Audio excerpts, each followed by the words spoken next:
Mon pronostic de l'UFC 309. Salut Lazo, j'espère que vous allez super bien. Et comme vous le savez, vous êtes en compagnie du GOAT des pronostics, du meilleur pronostiqueur de MMA. Comme vous le savez très probablement, je suis la personne qui ne rate jamais un pronostic.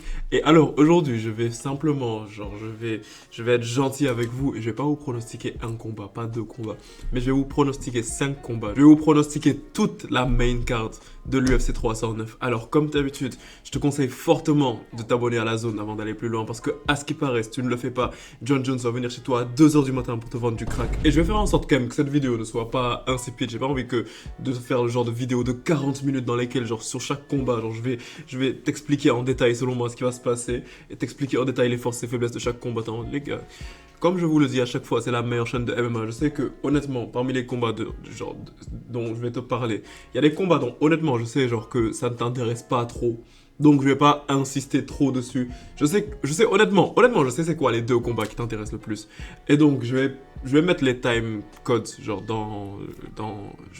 en description. Donc en ce moment, en regardant la vidéo, tu peux directement sauter au combat qui t'intéresse le plus. Et je sais directement c'est quel combat qui t'intéresse le plus. Mais on va commencer par le commencement. Et donc le premier combat de la carte principale de cet événement de l'UFC 309, c'est Mauricio Ruffi qui va prendre James Lontop. Donc selon moi, ce combat, c'est ce que je t'ai en train de dire, genre, c'est pas vraiment le genre de combat sur lequel je vais vraiment le plus insister, parce que selon moi, genre, ce qui va se passer, ça va être plutôt simple. Je vois une victoire de Mauricio Ruffi par KO, genre slash TKO au premier round. Et vraiment, la raison pour laquelle, genre, je pronostique ça, je le place tout simplement sur le fait que les fighting nerds, genre, tu peux pas les donner perdants. Surtout en cette année 2024. J'ai l'impression que c'est vraiment la meilleure salle de MMA genre, au monde à l'heure actuelle.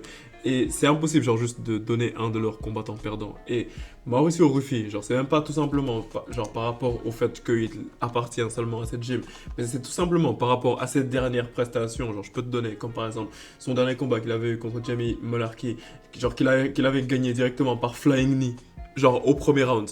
C'était vraiment une dinguerie. Et genre, même ses anciens combats avant ça, parce que c'est son deuxième combat à l'UFC, ses anciens combats avant ça, comme par exemple contre Magomed Aliev, genre il avait gagné genre par ground and pound. Donc c'est vraiment un super bon striker.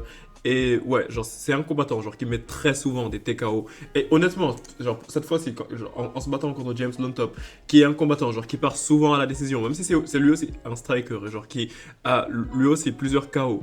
Je suis quasiment sûr que Ruffi pourra le terminer au premier round par KO. Déjà, le fait que ce soit tous les deux des strikers, ça va vraiment faire qu'ils ils vont s'échanger plein de coups. Et j'ai l'impression que Lontop, il y a des moments où il va un petit peu trop s'exposer. Et Ruffi va pouvoir capitaliser sur ça et l'éteindre au premier round. Ça, j'en suis quasiment certain. Maintenant, on va passer au deuxième combat. Bon, ce combat-là, on va en parler vraiment vite parce que dites ce que vous voulez, mais genre le MMA féminin, c'est pas le MMA genre qui intéresse le plus les gens. Donc je vais répondre un petit peu à ma communauté, je vais vous donner ce que vous voulez, genre comme je vous le dis à chaque fois, c'est la meilleure chaîne de MMA. Donc je vais vous donner ce que vous voulez. Donc le deuxième combat, c'est Viviane Araujo qui va prendre Karine Silva. Je suis en train d'hésiter genre depuis hier entre une victoire par soumission de Karine Silva ou une victoire par décision de Karine Silva, genre sur Viviane Araujo. Ce dont je suis sûr, par contre, c'est simplement que Karine va battre Viviane. Genre, ça, j'en suis genre quasiment sûr à 100%. Déjà, ça revient au fait comment dire, que Viviane, elle est plutôt inactive. Parce que la dernière fois qu'elle s'est battue, c'était littéralement le 3 février 2024. Et Karine, elle s'est juste battue en avril dernier. Et un autre truc qui est important à voir, c'est que le dernier combat, genre comment dire, de Viviane, il s'est soldé d'une défaite. Elle a perdu par décision unanime le 3 février, ouais, exactement, le 3 février 2024. Alors, sa dernière victoire, elle remonte au 14 octobre 2023. Et ça encore, c'était une victoire par décision. Un truc qui est vraiment important à prendre en compte, c'est tout simplement le fait comment dire, que Viviane, c'est vraiment une combattante de décision. Alors que Karine Silva, genre, souvent, elle a plus tendance à amener de l'intensité et essayer de chercher le finish. Et elle est très bonne au sol, genre, elle a un bon GJB. Donc, j'ai vraiment l'impression quand même qu'elle pourra venir à bout comment dire, de Viviane. Et genre, qu'elle pourra tout simplement la terminer. Après, on va commencer à passer au combat genre, qui nous intéresse un petit peu plus. Donc tout d'abord, on a le combat qui opposera Bo Nickal à Paul Craig. Ça c'est un combat qui est plutôt intéressant si genre j'ai pas envie de dire c'était un vrai fan de MMA parce que Paul Craig, genre c'est plutôt intéressant de le voir se battre parce que genre il est là déjà depuis 2016 et en fait Paul Craig, un truc qui est intéressant à voir, c'est que moi je me dis qu'il a un palmarès qui est un petit peu sous-coté parce que c'est assez intéressant de se rendre compte que Paul Craig, il a quand même battu Jamal Edlam et également, il a également battu Magomed Ankalaev. Donc c'est un petit peu une dinguerie, genre, de se rendre compte, genre, que il a eu, genre, ces deux victoires qui sont très lourdes, même si, bon, je sais que lorsqu'il avait battu Ankalaev, je pense que c'était en quoi? C'était en 2018, et lorsqu'il avait battu Jamal Hill, ouais, c'était en 2021. Jamal Hill en 2021, c'était quand même quelqu'un, on va pas se mentir. Et Paul Craig, il les a battus tous les deux. Donc c'est vraiment intéressant à voir. Mais honnêtement, selon moi, Bonical, il a ce qu'il faut, genre, pour venir à bout de Paul Craig. Si t'es un gros fan de striking, je pense pas que tu vas kiffer ce combat. Par contre, j'ai l'impression que c'est un combat qui va beaucoup se passer au sol parce que Paul Craig, il a une très bonne lutte et Bonical, quasiment, son style de combat, c'est majoritairement axé sur la lutte.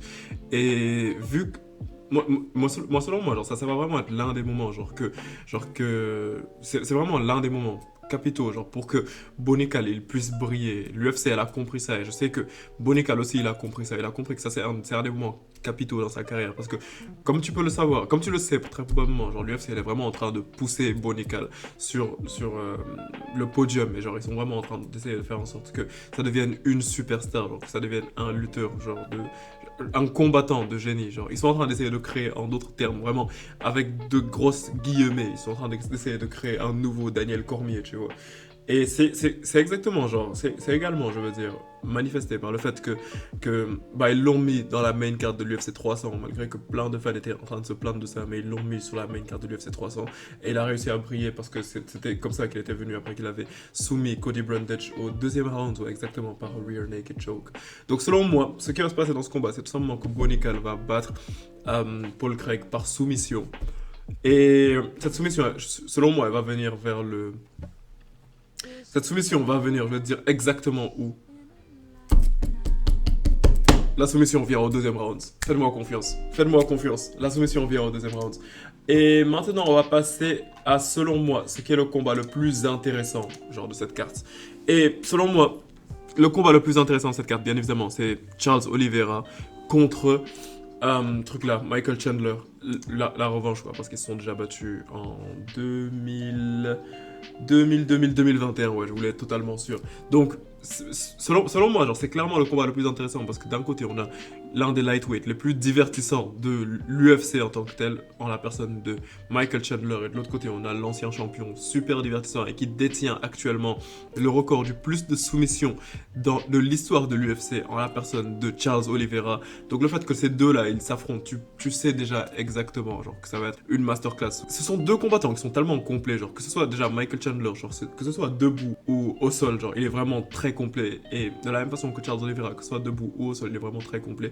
Et ce sont deux combattants, genre, qui veulent finir le combat, tu vois. Ce sont deux combattants, genre, qui ne se battent quasiment jamais pour aller à la décision, tu vois. Genre, ces deux combattants, genre, qui font toujours tout, genre, pour terminer le combat vite.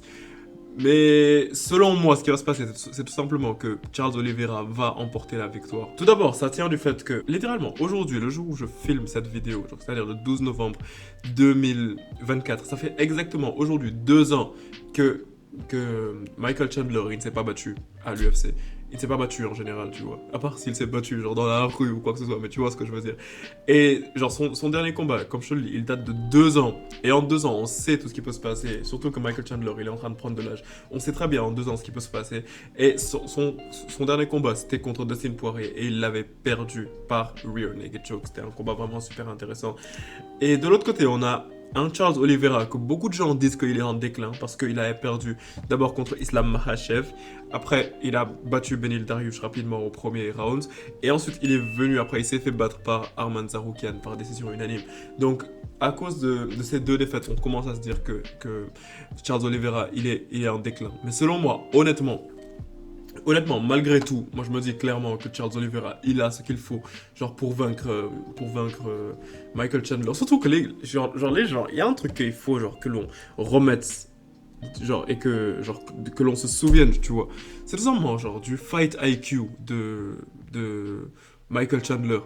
Parce que le fight IQ de Michael Chandler, il est tellement bas. Genre, littéralement, je suis vraiment désolé.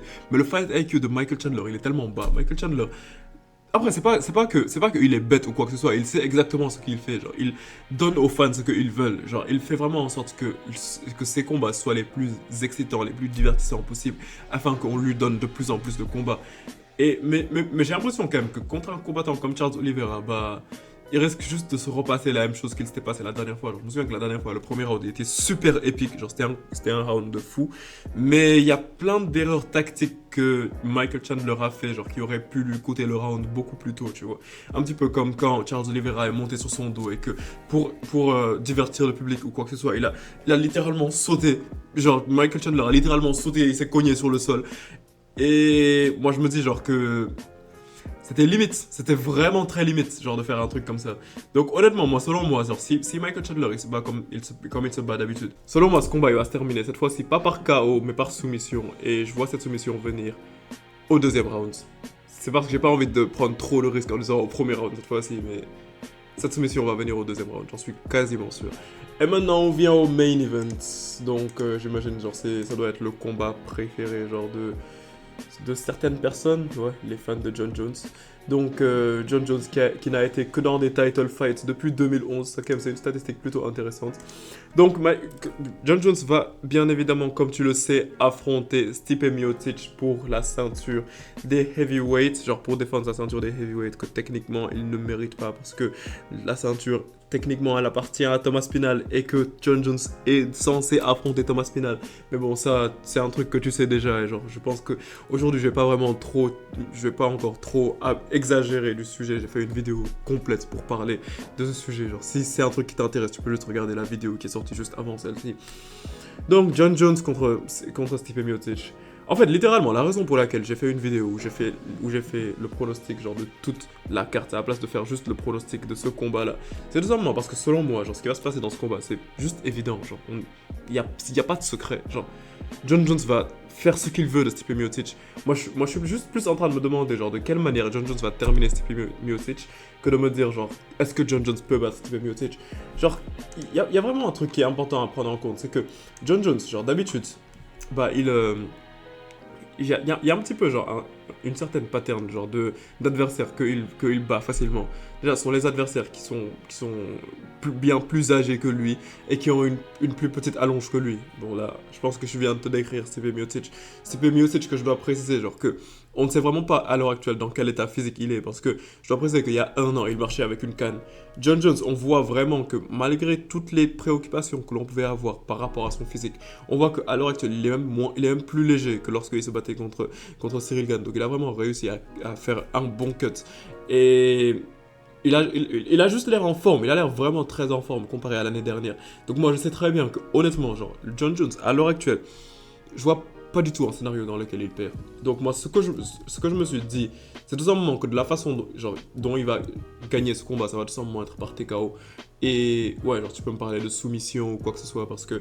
Mais genre moi ce que je me dis c'est qu'ils sont tous les deux des lutteurs, genre ils ont tous les deux un background de lutte. Et honnêtement ce combat je le vois vraiment plus se passer debout. Même si Stipe Miocic il a un bon sol, mais Stipe Miocic également il sait à quel point John Jones son sol il est très dangereux. John Jones c'est l'un des combattants qui a un sol les plus dangereux. Donc Stipe Miocic je me dis genre qu'il va peut-être vouloir rester debout. Mais même s'il reste debout, le Muay Thai de John Jones, qu'est-ce que tu veux faire contre? Qu'est-ce que tu veux faire contre? J'imagine même pas, je veux dire, si John Jones est dopé. J'imagine même pas si John Jones est dopé. John Jones dopé, c'est un combattant mythique. J'espère qu'il va pas se doper honnêtement, parce que genre sinon ça va juste causer encore beaucoup plus de problèmes. J'espère qu'il va pas se doper. Bah ouais, donc j'imagine que John Jones met KO, genre slash TKO, Stipe Miocic au... Bon, je vais être gentil au troisième round.